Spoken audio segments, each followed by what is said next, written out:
Tout le monde, j'espère que vous allez bien. On se retrouve aujourd'hui dans une nouvelle vidéo et ce sera un Q&A. Donc mon premier Q&A, il était temps que je vous en fasse un. Et donc on se retrouve aujourd'hui pour que je puisse répondre à vos questions que vous m'avez posées pour la majorité dans la boîte à questions que vous pouvez trouver sur Instagram en story. Donc que vous avez pu retrouver sur Instagram en story. Donc c'est parti, j'attaque tout de suite. Donc là on a Natty Nails qui me pose comme question. Désolée si je regarde un petit peu en bas, du coup c'est parce que j'ai mon autre téléphone avec les questions. Donc Natty Nails me demande à l'heure d'aujourd'hui combien de clientes régulières as-tu? Et bien je vais compter ça et je vais vous dire. Alors, nombre de clientes régulières, j'en ai une bonne vingtaine. Depuis la fin du confinement, j'en ai une bonne vingtaine. Il y a Mr. Sweet Nail ou Mrs, je sais pas, mais en tout cas c'est écrit MR qui dit tu as disparu de YouTube, qui nous dit tu as disparu de YouTube, reviens. Mais je suis là, comme vous l'avez vu dans ma précédente vidéo, j'ai juste fait un peu plus cool sur le mois d'août, mais je suis là, je ne vais nulle part, vous inquiétez pas. Ensuite on a Nelix007.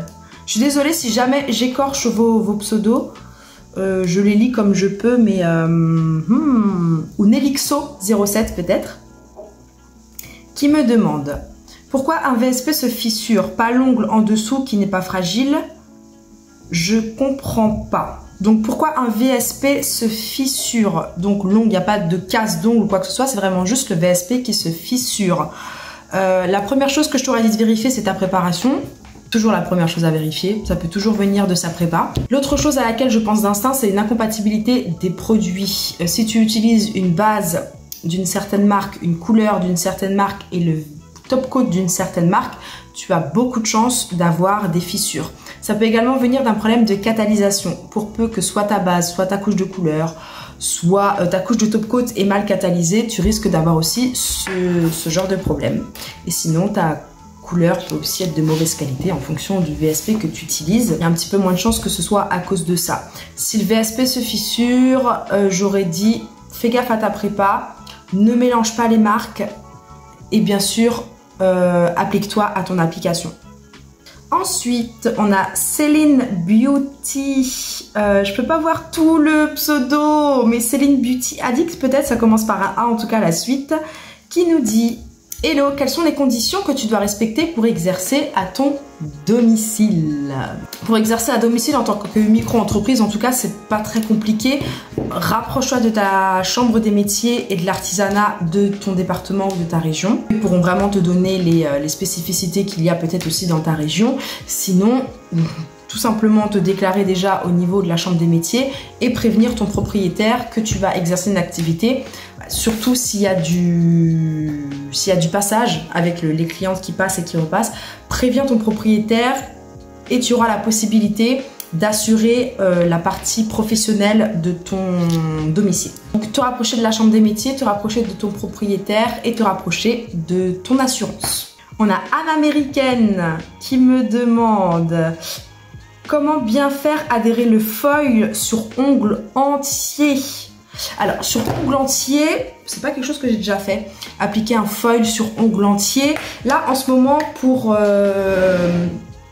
faire adhérer mes foils, j'utilise, je vous montre, j'utilise l'effect base de Indigo. C'est vous qui me l'avez recommandé hein, pour les foils d'ailleurs. Lorsque dans ma précédente vidéo, je crois que j'avais galéré ou bien je vous l'avais glissé, je sais plus. En tout cas, c'est vous qui m'avez conseillé d'utiliser ça pour le foil. Et effectivement, l'effet base de Indigo fonctionne super bien parce qu'elle a une bonne couche collante. Donc là, d'instinct, j'essaierai d'appliquer une fine couche d'effet base partout. Je mettrai à catalyser et j'appliquerai en une seule fois mon foil sans le bouger, sans quoi que ce soit, en appuyant bien partout, vous savez, sur tous les coins, sur toute la surface de l'ongle et je l'enlèverai d'un coup. C'est ce que je ferai, mais je ne peux pas te donner beaucoup plus de conseils que ça, étant donné que c'est pas quelque chose que j'ai déjà pratiqué. Je préfère pas trop m'avancer. Il y a des foils aussi qui sont prévus pour ça. Il y a des motifs particuliers qui sont un peu plus prévus pour une utilisation comme ça sur une grande surface. C'est peut-être aussi à prendre en compte. Il y a Kautar qui nous parle de budget. Un budget à fixer quand on débute.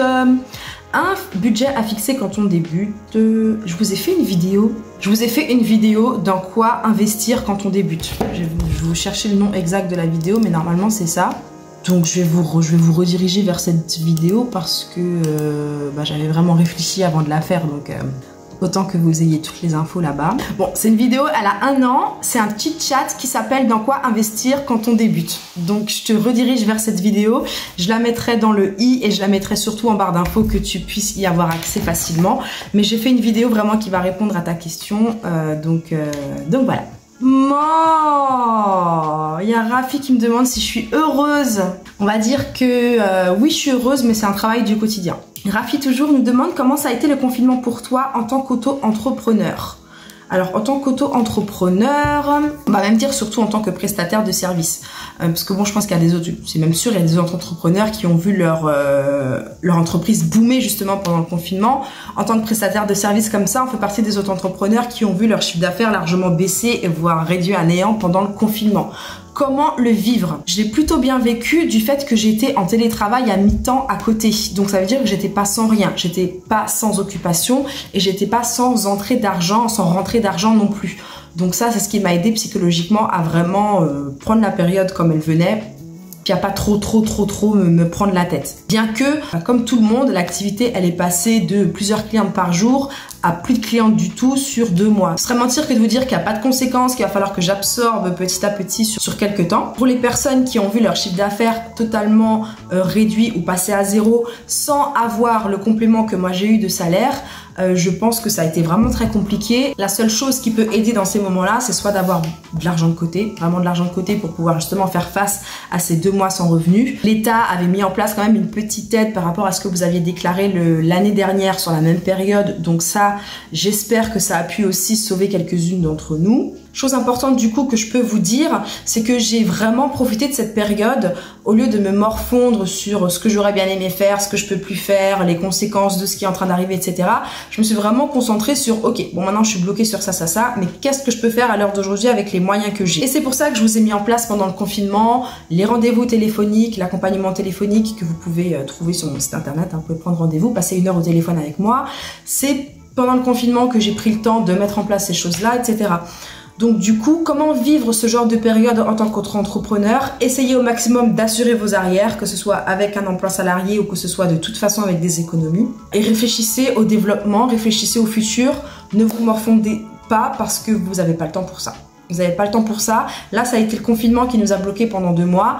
Mais vous vous doutez très bien que dans la vie, il y a d'autres choses qui peuvent vous arriver, qui peuvent vous immobiliser pendant beaucoup plus longtemps.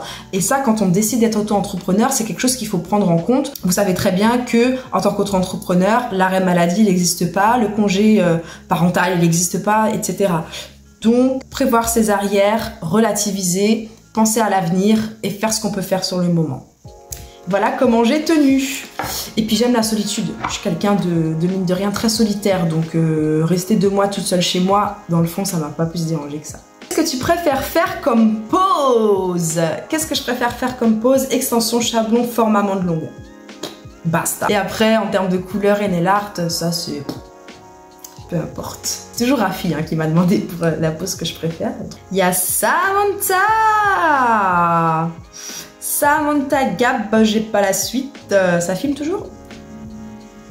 Ah, ça filme, ok. Donc Samantha, qu'est-ce que tu nous poses comme question? Vas-tu refaire une vidéo sur ton année écoulée en tant que PO? Oui, vous êtes plusieurs à me demander un bilan numéro 2. Hein. Donc il faut absolument que je vous le fasse. Mais c'est des vidéos qui sont assez lourdes à faire, que ce soit psychologiquement, parce que ça va faire un bilan sur l'année. Sachant que l'année est un peu bizarre, donc ça veut dire que j'ai bien avancé, puis j'ai reculé, puis je réavance, donc bon, faut que je prenne le temps de prendre le recul déjà sur ce que moi j'ai réalisé, pour pouvoir vous faire la vidéo correctement, et bien sûr je vous ferai un bilan numéro 2.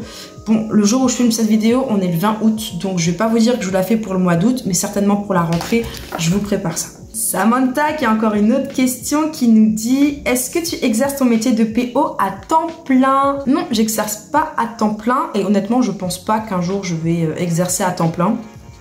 Dans le sens où je pense pas qu'un jour je vais prendre 3 clientes le matin, 4 l'après-midi, ça sur 5 à 6 jours dans la semaine, je pense pas que ça va arriver. Je pense que c'est ce que j'aurais essayé de faire si j'avais pas YouTube en même temps. Mais étant donné que j'ai plusieurs axes de développement qui sont les clientes YouTube, les personnes, On va dire, voilà, pour un petit peu résumer, je me vois pas faire des clientes à temps plein. Je préfère partager mon temps pour pouvoir avancer dans tous les domaines dans lesquels j'ai envie d'avancer plutôt que de me concentrer que sur les clients. Voilà, voilà. On a Emnanas Rabo qui nous demande comment tu réagis si la cliente n'aime pas la pose et au pire ne veut pas payer. Je m'excuse du travail que j'ai fait qui ne lui convient pas. Je l'invite à aller voir une autre prothésiste la prochaine fois, qui va lui faire quelque chose qui va lui plaire. Son argent, j'en veux pas. Et je veux surtout pas la revoir, ça sert à rien. Voilà. Je me casse pas la tête. Je me casse pas la tête avec je me casse pas la tête avec les gens qui sont pas sympathiques.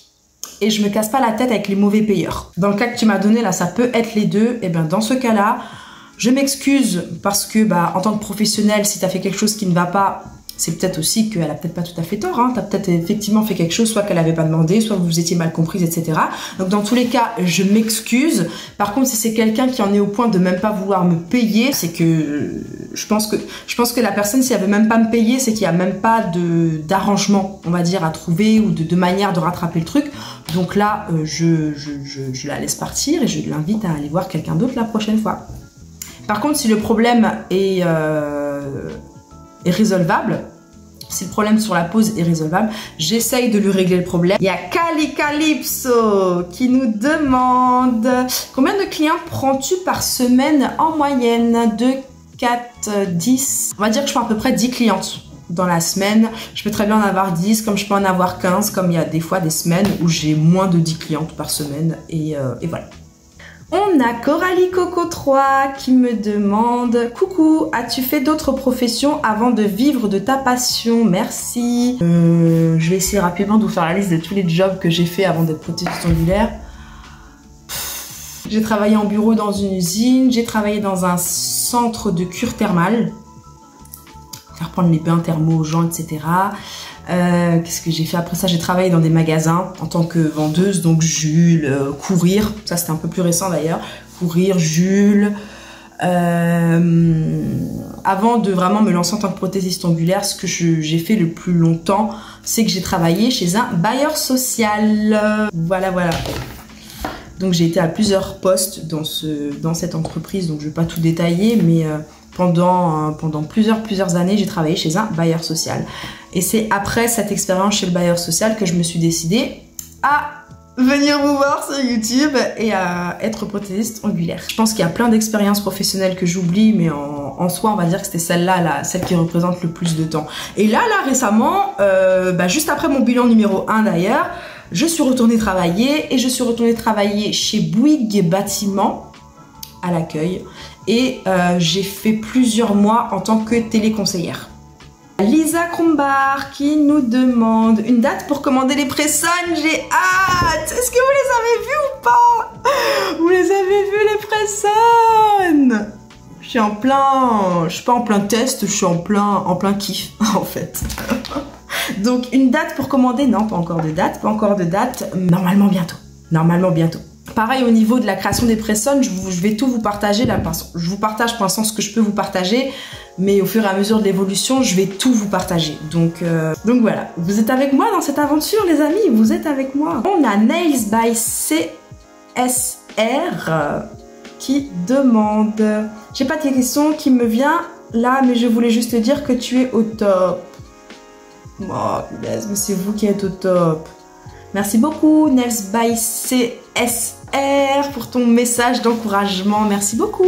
Il y a Nina Rainbow qui ne pose pas de questions mais qui demande une vidéo baby boomer.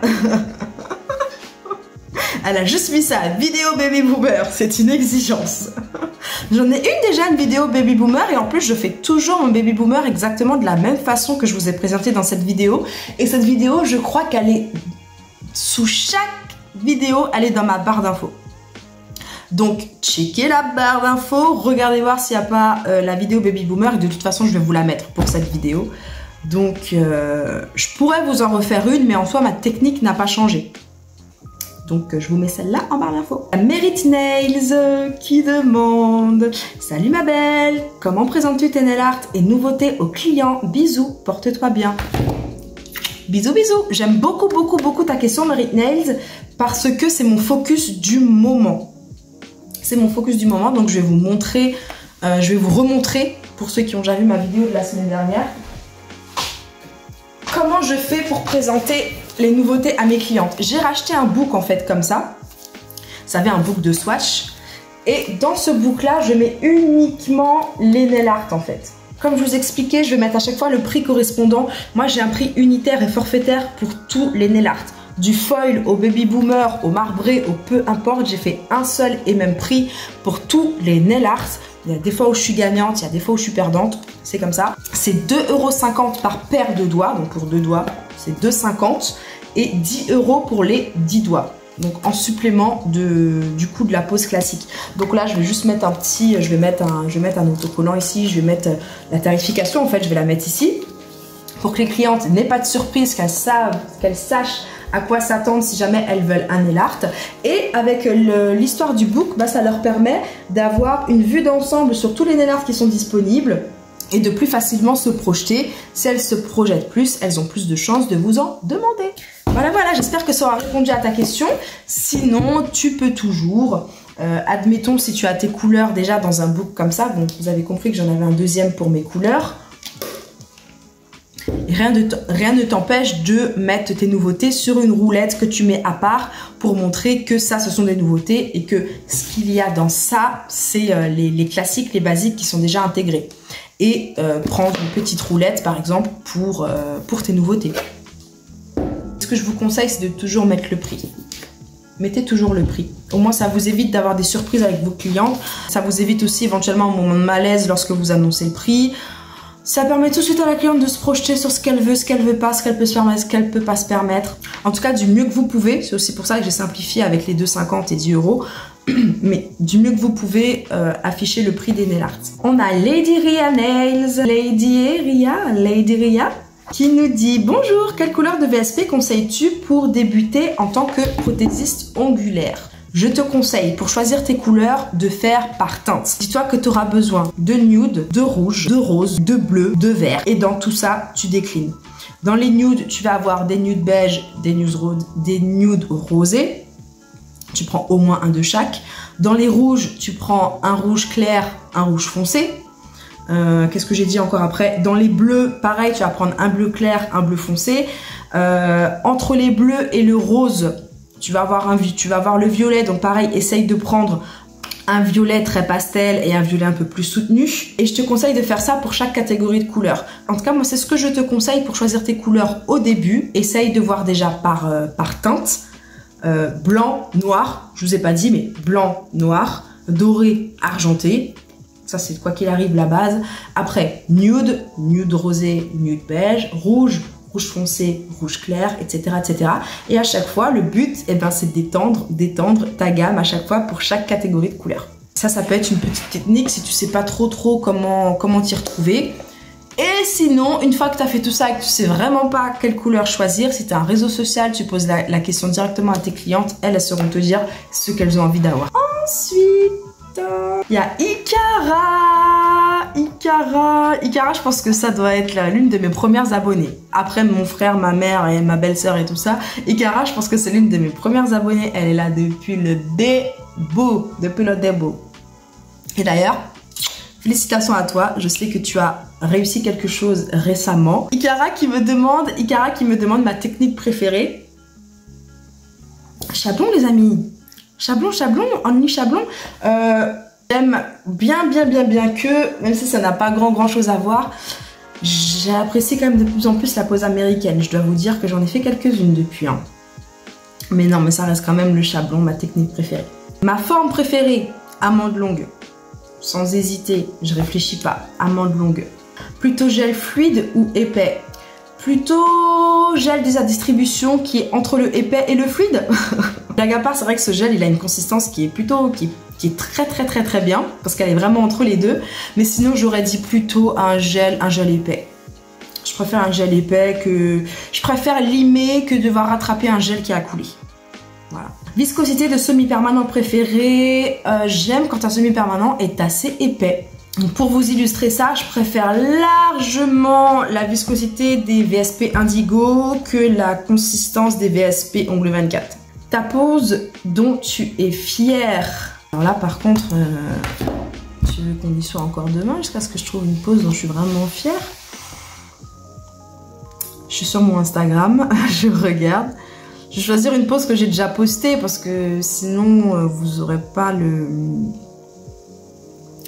visuel.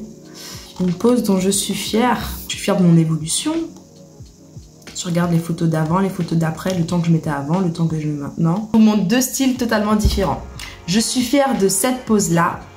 Je vous montre une photo. Je suis fière de cette pose-là parce que c'était une pose chablon, ongles très longs. Je sortais de formation avec Nails Up. J'étais chaude et tout et j'ai vu l'évolution en fait sur cette pose-là. Donc on va dire que j'en suis fière. Et l'autre pose dont je suis quand même fière, même si ça n'a rien à voir, c'est cette pose-là. Pose, c'est un gainage en gel, comme vous le voyez, sur ongles très courts, sur lesquels on a fait une French avec un effet animal print comme ça. Un effet peau de tortue, ou je sais pas trop comment vous dire, écaille de lunettes là, je sais pas comment on dit. J'arrive à en être fière aujourd'hui parce que ça m'avait prise de court en fait quand ma cliente était venue avec cette idée-là et cette envie-là. C'était la première fois que je voyais cette cliente, première fois qu'elle venait chez moi. Elle est venue avec sa fille, elles étaient à deux dans le salon. Donc j'avais quand même une sacrée pression, mine de rien, ce jour-là. Et au final, j'ai trouvé que le rendu était vraiment pas trop mal et il était mieux que ce que moi j'avais imaginé. Donc ouais, j'étais quand même fière de cette pose, mine de rien. Voilà Ikara pour ta question gênante. Et elle me dit plein de bisous. Bisous à toi. Bisous à toi. Et donc après il y a Médicure 4000 qui me demande combien de clientes fais-tu par jour. Eh ben dans mon organisation, l'idéal pour moi c'est d'avoir 2-3 clientes par jour. J'en fais en moyenne 2-3, des fois j'en ai qu'une aussi, ça m'arrive. On va dire que la bonne moyenne c'est ce serait 2-3 clientes par jour sur 4 jours de travail. On va dire qu'en moyenne, j'ai 2 clientes par jour et c'est exactement ce que je veux. 2 clientes par jour, pour moi, c'est parfait. Ça me laisse le temps de faire autre chose, ça me laisse le temps de m'occuper de YouTube, de m'occuper du développement, d'avoir encore de l'énergie et du temps pour moi, d'avoir encore le courage de m'occuper de ma maison, de me faire à manger, de me faire mes courses, de faire mes trucs. Voilà, la vie quoi, la vie. Franchement, 2 clientes par jour, c'est l'idéal pour moi, mais je vous dis ça parce que j'ai YouTube, parce que je sais que je développe encore d'autres trucs. Maintenant, si j'étais prothésiste ongulaire, juste prothésiste ongulaire, j'aurais pas 2 clientes par jour. En tout cas, j'essaierai d'en avoir beaucoup plus. Et voilà! Je vais juste aller rapidement voir si vous m'avez laissé une question sur le post en communauté, mais vous réagissez pas trop au post en communauté. Donc, je pense pas que vous m'ayez posé une question là-bas. Non, oui, vous réagissez pas à ça. Dites-moi pourquoi vous réagissez pas au post en communauté d'ailleurs. Dites-moi pourquoi, juste par curiosité. Est-ce que c'est parce que ça ne passe pas dans votre feed d'actualité? Est-ce que c'est parce que quand vous le voyez, vous le zappez, l'attention reste pas dessus? Enfin, dites-moi en toute transparence, pourquoi vous réagissez pas au post en communauté? Je serais curieuse de savoir. On a fait le tour des questions, les amis. Je pense que là, on est déjà pas mal. Il y a 40 minutes de vidéo. Donc oui, on est très bien, en fait. Écoutez, les amis, j'ai répondu à toutes vos questions. Donc, j'espère que ce Q&A vous aura plu. J'espère que du coup, j'aurai quand même plutôt bien répondu à vos questions. J'espère. Je vais voir ça au montage de toute façon. Croisons les doigts que ça passe. Si jamais vous voulez que j'en fasse d'autres, des Q&A comme ça, n'hésitez pas, c'est vraiment quelque chose que je peux faire régulièrement même. Hein. Donc surtout n'hésitez pas, posez-moi vos questions. Si vous avez besoin d'un Q&A, n'hésitez pas aussi à me le faire savoir en commentaire. Ah Cécilia, bon il serait temps d'un Q&A, il est temps d'un Q&A. Si je vois que j'ai plusieurs fois quelques commentaires comme ça, je lance une boîte aux questions sur Instagram et je vous filme la vidéo sans souci. Donc n'hésitez pas à me dire ça en commentaire, j'espère vraiment que la vidéo vous a plu et surtout comme dit qu'elle aura répondu à vos questions. Si vous en avez d'autres, vous me balancez tout ça en commentaire, vous venez me voir sur Instagram, suivez-moi sur Snapchat parce que je pose mes pauses à chaque fois, je poste mes pauses à chaque fois que je viens de la terminer, je la poste. Je pense que c'est sur Snapchat que vous voyez le mieux la pause en plus. Avant de partir, mettez-moi un petit pouce si la vidéo vous a plu, abonnez-vous si ce n'est pas encore fait. Je vous remercie pour vos questions, un grand merci à tous ceux qui ont participé au sondage à la boîte à questions. Merci, je vous fais plein de gros bisous et je vous dis à la prochaine vidéo.